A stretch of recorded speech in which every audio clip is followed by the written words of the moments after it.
Assalamualaikum warahmatullahi wabarakatuh. A'udzubillahi minasyaitonir rajim. Bismillahirrahmanirrahim. Alhamdulillahi rabbil alamin. Wassalatu wassalamu ala asyrafil anbiya'i wal mursalin. Sayyidina Maulana wa nabiyyina wa habibina wa syafi'ina wa qudwatina wa uswatina Muhammadin sallallahu alaihi wasallam wa ala alihi wa ashabihi ajma'in. اللهم فقهنا في الدين وافتح علينا فتوح العارفين واجعل أعمالنا خالصة لوجهك الكريم يا أرحم الراحمين. اللهم افتح علينا حكمتك وانشر علينا من خزائن رحمتك يا أرحم الراحمين. رب اشرح لي صدري ويسر لي أمري واحلل عقدة من لساني يفقه قولي والحمد لله رب العالمين آمين. قال المصنف رحمه الله تعالى ونفعنا وإياكم بعلومه في الدارين آمين.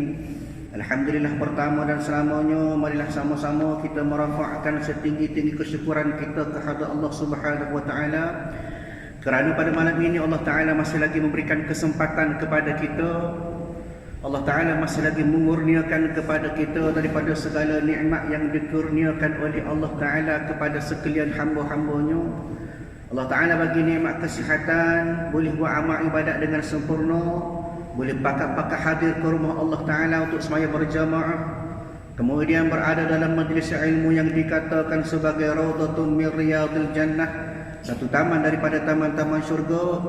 Mudah-mudahan kehadiran kita pada malam ini Allah Ta'ala catatkan sebagai salah satu daripada catatan amalan ganjaran pahala yang akan kita bawa untuk kita menghadap Allah Subhanahu wa taala insya-Allah. Tuan-tuan, puan-puan yang dirahmati oleh Allah Subhanahu wa taala, insya-Allah pada malam ini kita sambung lagi kuliah kita daripada kitab Minhajul Abidin pada muka surat yang ke-6. Muka surat yang ke-6, baris yang ke-4 daripada bawah ke atas selepas daripada garis tengah tu. Untuk pengetahuan tuan-tuan, kalau tengok pada kitab Minhajul Abidin ini, dia ada dua bahagian. Bahagian atas dan bahagian bawah. Maknanya hak atas pada garisan itu adalah kitab Minhajul Abidin asal, yang merupakan karangan Al-Imam Al-Ghazali rahimahullahu ta'ala. Manakala yang berada bawah pada garisan di setiap muka surat itu adalah huraian ataupun syarah yang disebutkan ataupun dihuraikan oleh Syekh Daud Al-Fatani rahimahullahu ta'ala kepada kita. Jadi insyaAllah pada malam ini kita sambung muka surat ke-6, baris yang ke-4 daripada bawah ke atas. Kita masih lagi berada pada mukaddimah lagi, tak masuk isi lagi. Masih belum lagi kita cerita, masih belum lagi kita menghuraikan tentang aqabah-aqabah ataupun rintangan-rintangan yang perlu dihadapi oleh setiap orang yang nak membersihkan hati dan nak berjalan ke hadratillah ataupun disebut sebagai orang-orang yang salikin. Maka kita berada dalam mukaddimah lagi, masih lagi membincangkan tentang apa yang dikatakan sebagai pendahuluan dan perkara-perkara yang perlu diperbaiki ataupun perlu ada dalam diri seseorang sebelum dia memulakan perjalanan ke hadratillah. Baik.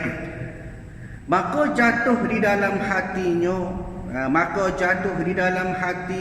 jatuhlah ke dalam hatinya, iaitu orang yang diterangkan hatinya tadi. Bagaimana pada kuliah yang lepas kita sebut, antara perkara yang perlu ada ataupun antara perkara yang diberikan oleh Allah Ta'ala akan sekalian hambanya yang ada perasaan nak menuju ke hadratillah, yang ada perasaan nak baiki hati, nak menuju kepada Allah Ta'ala dalam keadaan bersih. Maka yang pertama sekali kata pengarah kitab pada kuliah yang lepas, iaitulah bagaimana Allah Ta'ala buka hati dia, memberi kesedaran dalam hati dia untuk beribadat kepada Allah dalam masa yang sama, nak bersihkan hati dan menuju ke hadratillah dalam keadaan khalis ataupun ikhlas beribadat kepada Allah. Maka malam ini disambung, maka jatuh di dalam hatinya, iaitulah hati seseorang itu yang telah Allah Ta'ala terangkan hati dia tu. Allah Ta'ala buka hati dia, Allah Ta'ala buka segala kehendak hati dia, perasaan-perasaan nak buat amal ibadat tu. Baik, lagu mana?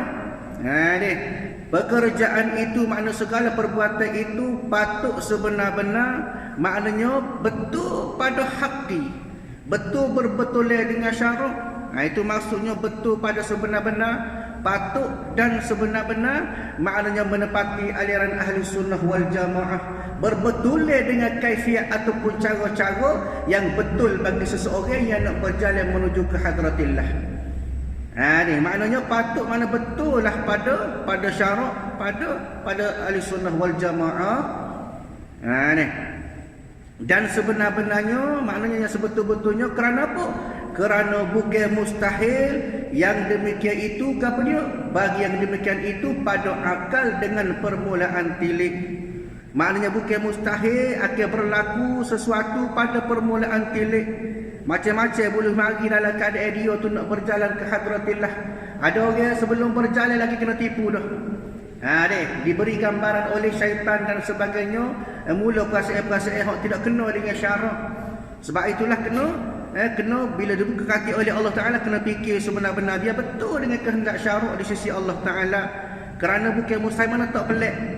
Dia tidak mustahil, tidak pelik yang demikian itu pada akal berlaku pada permulaan tilik. Kadang-kadang diuji pada awal-awal lagi, belum pada nak berjalan ke hadratillah, berasa lain dah.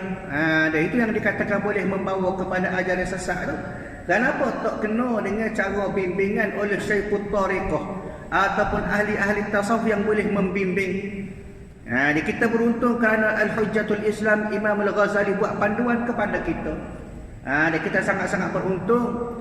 Dia mengikut panduan yang telah ditetapkan ataupun diajar, dibimbing oleh Imam Al-Ghazali rahimahullahu ta'ala kepada kita.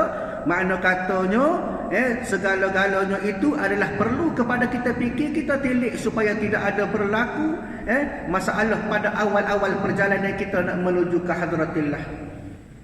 Maka takut ia atas dirinya tatkala itu dan terkejut. Maknanya kadang-kadang berlaku masalah pada seseorang, tidak ada perasaan yang berbetulan dengan kehendak syarak.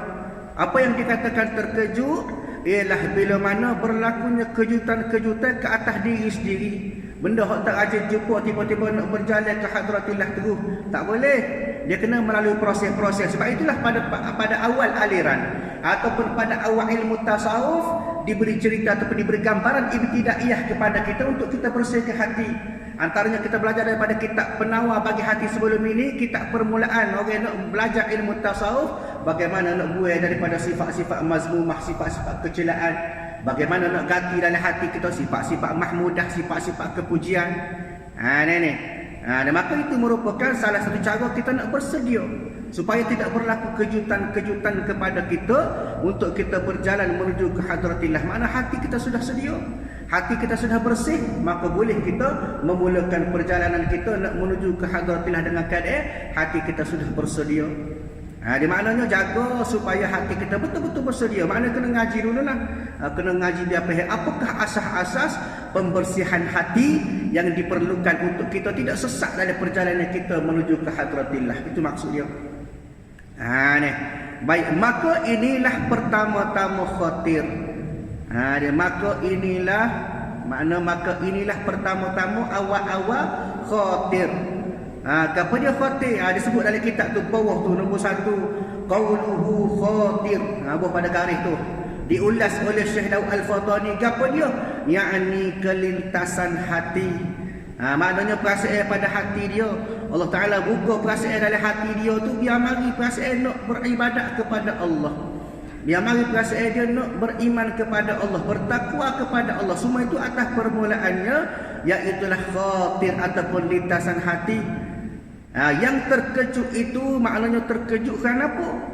Kerana yang menjagakan hamba, boleh menyedarkan hamba daripada tidur dan lalap.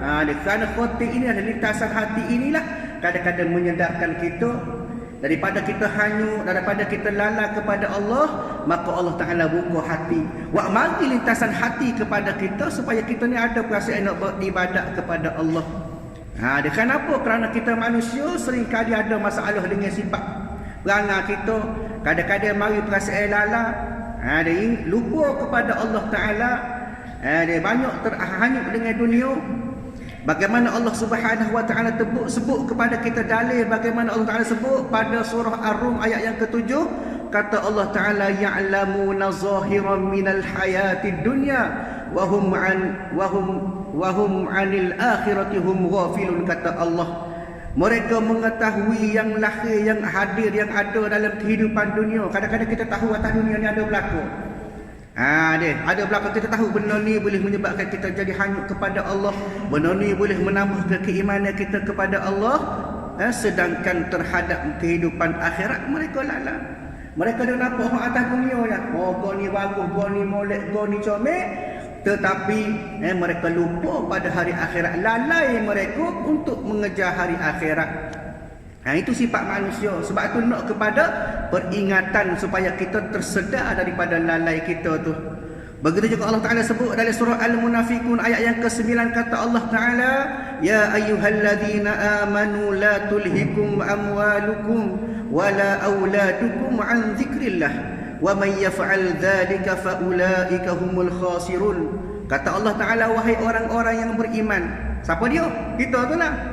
Wahai orang-orang yang beriman, kata Allah, janganlah kamu dilalaikan oleh urusan harta benda kamu dan anak-anak pinak kamu daripada mengingati Allah. Kadang-kadang Allah Ta'ala uji kita dengan benda harta kita. Ada harta, banyak harta, siapa tak ada nak semaya. Kejar harta, kerja turun pagi, kelik gelap, kerja. Siapa lupa pada amal ibadat. Kapal lain lah, kapal ni rajin belakang amal ibadat. Maknanya lala kita atas urusan dunia. Kadang-kadang juga Allah Ta'ala uji kita atas urusan anak-anak. Ni anak-anak kita menyebabkan kita jadi lala daripada melakukan perintah Allah Ta'ala. Maka kata Allah Ta'ala kata kan, wa may yaf'al dzalik fa ulaika humul khasirun, kata Allah, dan ingatlah sesiapa yang melakukan demikian maka mereka itulah orang-orang yang rugi. Dia maknanya kita kadang-kadang mudah-mudah ditipu oleh dunia, tipu ke harta, tipu ke anak-anak, menyebabkan kita tanpa sedar. Kadang-kadang sedar dah buat tak tahu gitu ya. Sibuk kita kepada dunia, sibuk kita kepada harta, menyebabkan kita lala kepada Allah Ta'ala. Sebab tu kena beringat. Maka perlunya kepada sesuatu yang boleh menyedarkan kita daripada lala kita tu. Antaranya ialah pesanan-pesanan oleh para ulama, termasuklah pesanan Al-Imam Al-Ghazali kepada kita. Begitu juga Allah Ta'ala sebut peringatan tentang lalai. Kata Allah Ta'ala pada surah Al-Maryam, surah Maryam ayat 39, kata Allah Ta'ala, wa anzirhum yaumal hasrah idh qudiyal amru wa hum fi ghaflatin wa hum la yu'minun. Kata Allah, dan berilah amaran wahai Muhammad kepada umat manusia seluruhnya tentang hari penyesalan. Bila? Iaitu pada hari diselesaikan perbicaraan perkara masing-masing kepada mereka yang ingkar atas dunia. Maka pada ketika itu selesai dah perbicaraan kita di mahkamah Allah Ta'ala, barulah kita rasa menyesal. Allah, atas dunia ruginya aku tak buat amal, atas dunia ruginya aku lala kepada Allah Ta'ala. Maka pada mereka ingkar atas dunia tu, kenapa? Kerana mereka lala serta mereka pula tak beriman kepada Allah. Ni kita berkenaan dengan kelalaian kita, satu fi'il af'al kita atas dunia. Bisa secara mana pun akan ada masa kita lala. Kenapa? Kita adalah manusia yang seringkali diuji, antaranya lala atas sebab memperingati Allah Ta'ala. Sebab tu kena beringat. Maka sebab itulah Imam Al-Ghazali pesan kepada kita, supaya kita ni tersedar daripada lala kita tu. Maka inilah pertama-tama khotir lintasan hati yang terkejut itu yang menjaga hambanya. Dia menjaga hambanya, maknanya menyedarkan hamba daripada lala tu. Baik. Dan mendatangkan hujah akan dia, maknanya yang mendatangkan hujah, maknanya mendatangkan dalil-dalil kekuatan akan dia, memberi semangat kepada dia daripada hak lala, kelik semula kepada pangkal jalan, daripada hak lupa kepada Allah, kelik semula kepada ingat kepada Allah. Kenapa? Atas khatir ataupun lintasan hati yang Allah Ta'ala campakkan ke dalam hati-hati orang yang beriman. Supaya kita sedarlah tu. Dia maknanya memberikan dalil kepada kita supaya kita ni, sebab apa diberikan kekuatan tu? Menyebabkan ataupun dia memutuskan daripadanya uzur. Apa maksud memutuskan daripadanya uzur? Makna kata menjauhkan diri kita daripada uzur. Uzur lagu mana? Uzur kita ni banyak memberi alasan untuk meninggalkan ibadat. Dia uzur hak tak silap ni. Uzur hak tak kena pada syarak. Dia ada pun uzur kerana tak boleh semaya, uzur kerana masalah sakit dan sebagainya, itu uzur yang dibenarkan syarak. Ada pun uzur yang tidak dibenarkan syarak, Bila mana kita segar molek-molek, kita sihat tubuh badan, sihat jasmani, sihat rohani kita, akan tetapi kita malah buat amal ibadat kepada Allah.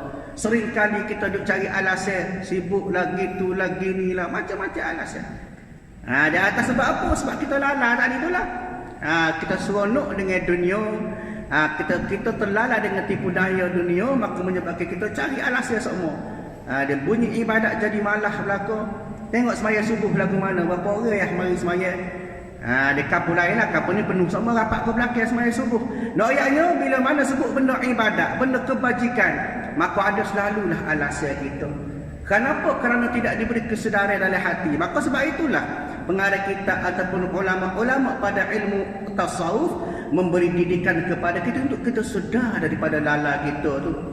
Dan menyebabkan kita ni memutuskan daripada uzur, tak ada alasan, sentiasa rajin buat amal, sentiasa usaha cari jalan bagaimana nak buat amal ibadat kepada Allah. Dan mengkejutkan dia kepada tilik. Dia maknanya mengkejutkan dia, maknanya menyedarkan dia, membangunkan dia sedar semula. Apa dia? Kepada tilik, iaitulah kepada fikir. Fikir kepada segala-gala yang Allah Ta'ala buat kepada kita. Fikir atas segala kejadian Allah Ta'ala kepada kita.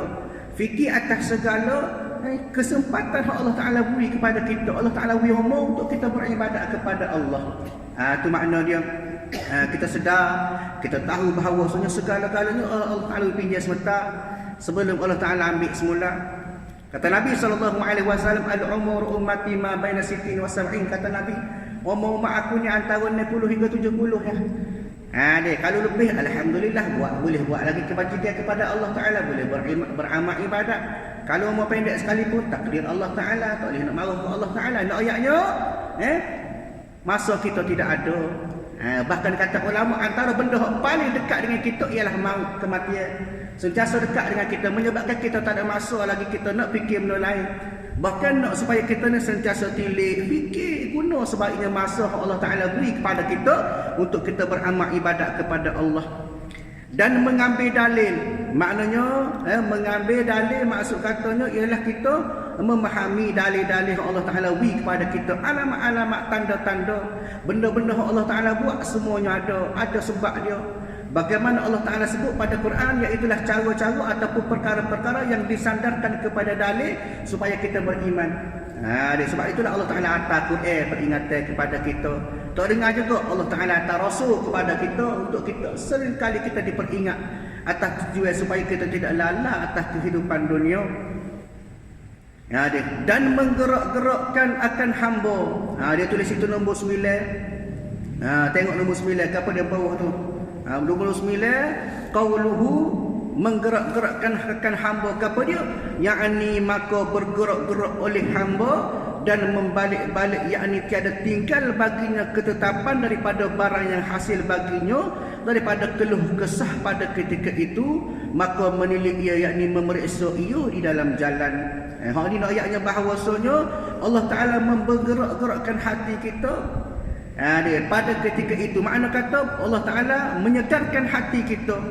Dia menyedarkan hati kita daripada kelalaian itu, biar sedar untuk mencari dalil. Kita faham, kita tadabbur betul-betul apakah matlamat kejadian kita sebagai seorang hamba, apakah matlamat kita kejadian kita sebagai manusia, illa liya'budun, kecuali untuk beribadat kepada Allah. Maknanya kembali kepada situ, nak supaya kita tilik, kita fikir, kita ambil dalil.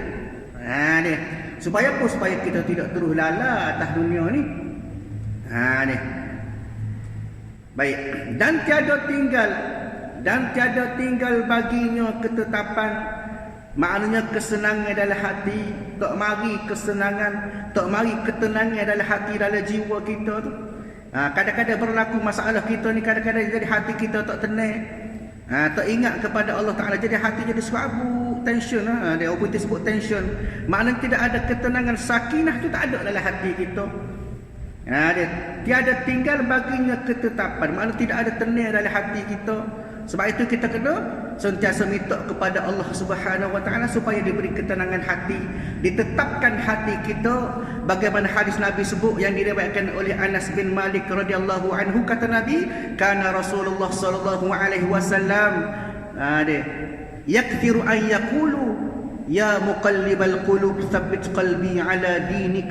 Faqultu ya Rasulullah amanna bika wa bima ji'ta bihi fahal takhafu alaina? Qala na'am innal quluba baina asba'aini min asabi'illah yuqallibuha kaifa yasha, kata Nabi.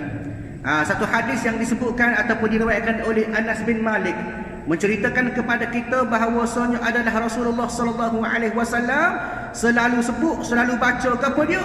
Ya muqallibal qulub tsabbit qalbi ala dinik. Wahai zat yang membolak-balikkan hati, maknanya wahai Allah Taala, ni doa minta dengan Allah Taala, teguhkanlah hati kami di atas agamamu. Maknanya biar tetap hati kita, kemah hati kita, biar tetap sukun, tegak hati kita atas agama kita tu. Kemudian aku bertanya, Sayyidina Anas tanya kepada Rasulullah, wahai Rasulullah, kami beriman dengan kamu kepada apa yang engkau bawa, lalu apakah engkau masih risau kepada kami? Apa kat ni Rasulullah dah ajar semua ni, nak suruh sahabat dengar semua Rasulullah berdoa, ya muqallibal qulub tsabbit qalbi ala dinik. Padahal sahabat ini sudah beriman, padahal sahabat selalu ikut apa hak Rasulullah buat.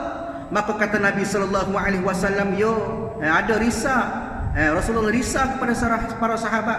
Kerana apa? Kerana sesungguhnya hati manusia berada di antara dua genggaman, iaitulah kekuasaan Allah Ta'ala, dan dia membolak-balikkan menurut Allah Ta'ala kehendaki. Maknanya hati kita ni bila-bila masuk Allah Ta'ala boleh pusing. Kadang-kadang kita beriman molek-molek, tiba-tiba buat maksiat. Ada juga. Baiklah kata ulama, antaranya kata ulama ada setengah tu adalah seseorang itu pada waktu pagi dia beriman, ada pun pada waktu petang dia jadi kufur. Ada pula setengah tu pula sebelah pagi dia kufur, sebelah petang dia beriman pun ada juga. Ayatnya kenapa? Kerana hati manusia ni dipegang oleh Allah Ta'ala. Kita minta doa supaya Allah Ta'ala tetapkan hati kita atas jalan agama.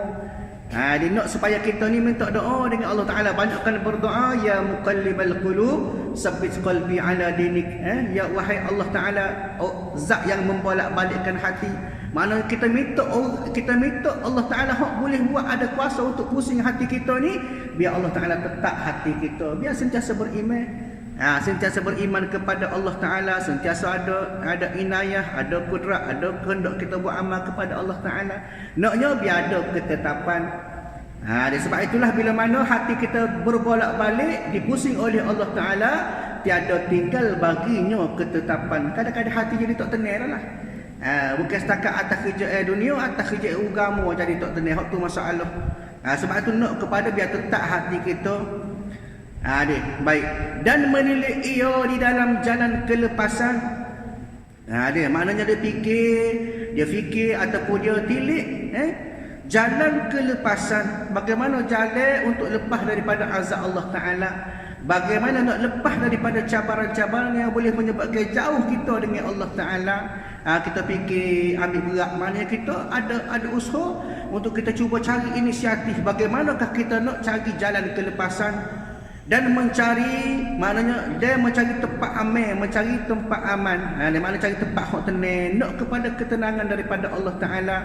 Minta biar tetap hati dah minta supaya hati kita sentiasa tenang, supaya hati kita tu jadi ketetapan daripada hati, supaya bebas daripada pusing, tak ada rasa bimbang, tak ada rasa keluh kesah, tak ada rasa gelisah. Nak biar hati kita tenang.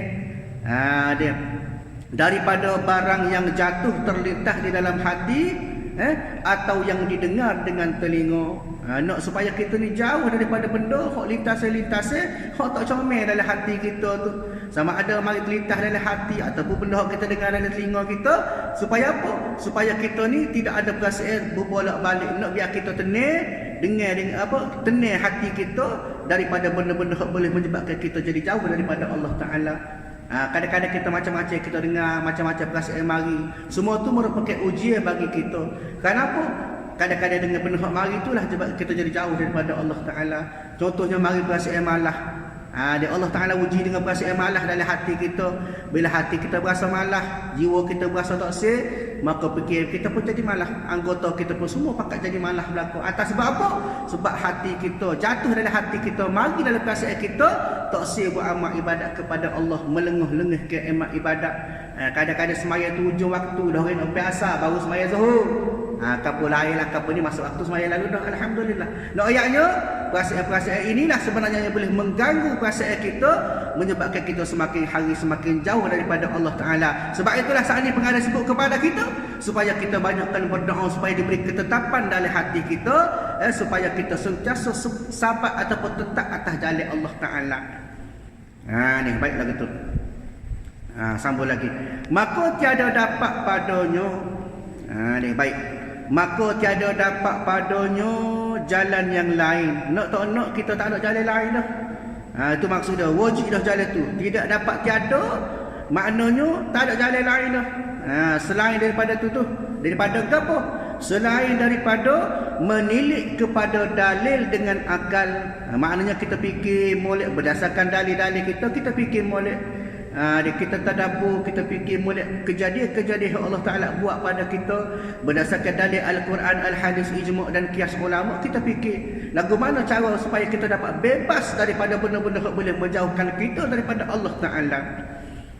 Dan mengambil istidlal, maknanya mengambil dalil-dalil yang bertepatan gapo dia dengan kejadian ini. Maknanya atas sebab kejadian kita sebagai makhluk, atas sebab kita dijadikan oleh Allah Ta'ala illa liya'budun, kecuali untuk sembah Allah Ta'ala, maka kita fikir pada dalil-dalil yang Allah Ta'ala beri sebagai satu cara kita nak terus berada dalam jalan ibadat kepada Allah.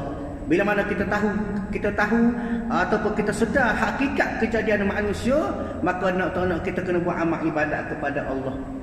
Dia itu cara dia.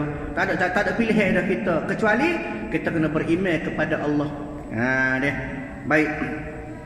Atas wujud ataupun atas Tuhan yang menjadikan dia, maknanya atas adanya Tuhan tu. Siapa dia? Tuhan tu Allah Ta'ala lah. Yang menjadikan dia, maknanya menjadikan segala makhlukat, daripada segala makhluk-makhluk yang ada ni. Apa dia pula? Supaya hasil baginya ilmu yakin. Maknanya supaya kita faham, kita tahu dengan yakin. Sebab itulah menurut konsep ulama rahimahullah ta'ala, bila sebut yakin, dia ada 3 bahagian yakin. Yang pertama dikatakan sebagai ilmu yakin. Kita tahu Allah Ta'ala tu ada, kita tahu Allah Ta'ala tu Tuhan kita tahu kita sebagai makhluk. Maknanya itu sebagai ilmu yakin. Kita tahu bagaimana Allah sebut dalam Quran, kata Allah Ta'ala, kalla law ta'lamuna ilmal yakin, demi sesungguhnya kalaulah kamu mengetahui apa yang kamu hadapi dengan pengetahuan kamu yang yakin, maka tentu dah kamu akan buat bekalan untuk menuju hari akhirat. Dia maknanya keyakinan yang pertama dikatakan sebagai ilmu yakin. Kita tahu dengan penuh yakin bahawasanya kita sebagai makhluk, esok-esok kita kena menghadap Allah Ta'ala pula. Kita kena kembali kepada Allah Ta'ala. Maka atas jalan itu kita yakin dan kita buat amal ibadat kepada Allah. Itu maknanya kita dikatakan sebagai ilmu yakin. Yang kedua dikatakan sebagai ainul yakin. Makna kata kita yakin dengan penglihatan kita nampak dengan jelas bukti-bukti yang Allah Ta'ala buat pada kita. Allah Ta'ala tunjuk kekuasaan dia. Bagaimanapun Allah Ta'ala sebut dalam surah At-Takatsur ayat yang ke-7, kata Allah Ta'ala, thumma latarawunnaha 'ainal yakin, kata Allah. Maka selepas itu demi sesungguhnya kamu wahai orang derhaka akan melihatnya dengan penglihatan yang yakin semasa kamu dilemparkan ke dalamnya, yakni ke dalam api neraka. Atas dunia kita boleh tengok dah, ada akhirat nanti lebih-lebih lagi kita akan nampak belaka dengan mata kepala kita. Kenapa? Atas dunia pun Tuhan beri nikmat mata kepada kita. Maka guna mata atas nikmat kita nak mengabdikan diri kepada Allah, nak kembali kepada Allah. Itu cara dia. Dia dikatakan sebagai ainul yakin. Kita tengok maka kita percaya, kita beriman kepada Allah. Kita tengok bukti Allah Ta'ala kuasa, Allah Ta'ala buat segala-galanya, benda-benda tak kira lah, mencari adat ke benda pelik atau pelik, semua Allah Ta'ala boleh buat belaka. Maka kita tengok dengan mata kepala kita, itu yang dikatakan sebagai ainul yakin. Kita melihat dengan pandangan mata kita, menyebabkan kita yakin. Yang ketiga kata ulama disebut sebagai hakul yakin. Kita pegang ataupun kita yakin Allah Ta'ala, kita yakin dengan sebenar-benar yakin. Dia bukan setakat kita tahu, bukan setakat ilmu yakin, bukan setakat ainul yakin, bukan setakat kita tengok, bahkan hakul yakin. Kita yakin dengan sebenar-benarnya. Ambil contohnya supaya kita pergi Mekah lah. Sebelum kita pergi Mekah kita tahu Kaabah. Dia Kaabah. Sebelum tu kita tahu Kaabah ni gini, bentuknya lagu ni, kainnya lagu ni. petoknya lagu ni, kedudukan lagu ni kita tahu. Itu dikatakan sebagai ilmu yakin. Kemudian bila kita tengok gambar dia, dia mula-mula orang cerita kita tahu dah. Lepas tu kita tengok gambar pula, tengok ke adik dia, sampai muka kita tengok bagus lagu mana Kaabah. Itu dia katakan sebagai ainul yakin. Kita tengok dengan mata kita Kaabah depan kita. Yang ketiga tadi hakul yakin. Kita yakin dengan sebenar-benar. Bila mana kita boleh sentuh Kaabah. Itu maknanya perbezaan antara tiga keadaan yakin.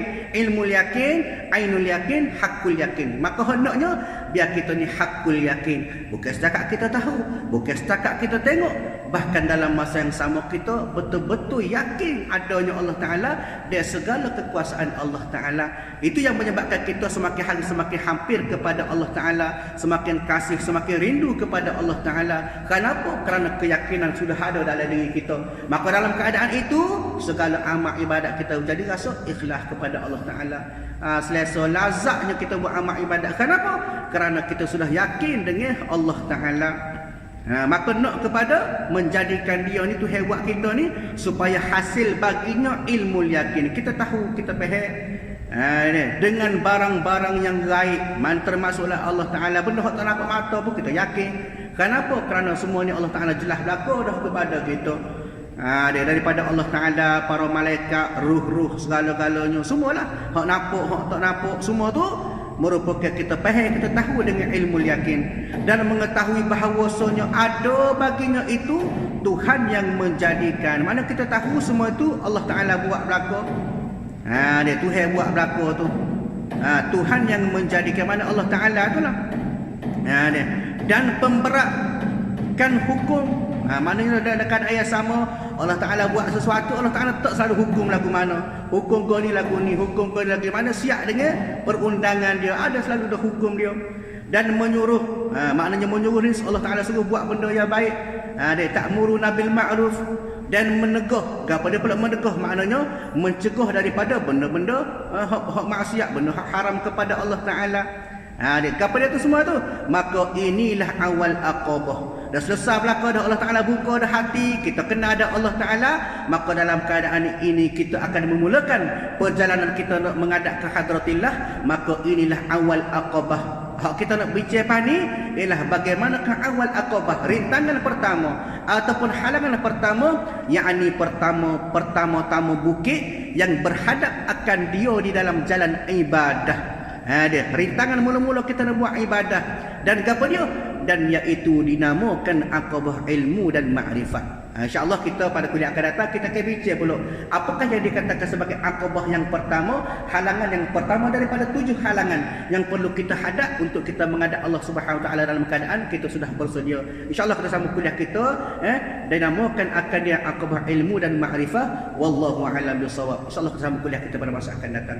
A'udzubillahi minasyaitonirrajim. Bismillahirrahmanirrahim. Alhamdulillahirabbil alamin wassalatu wassalamu ala asyrafil anbiya wal mursalin wa ala alihi wa ashabihi ajma'in. Allahumma inna nas'aluka رضاك والجنة ونعوذ بك من سخطك والنار. اللهم إنك عفو كريم تحب العفو فاعف عنا وعن والدينا وعن جميع المسلمين والمسلمات والمؤمنين والمؤمنات برحمتك يا أرحم الراحمين. اللهم ربنا آتنا في الدنيا حسنة وفي الآخرة حسنة وقنا عذاب النار. وصلى الله على سيدنا محمد وعلى آله وأصحابه أجمعين والحمد لله.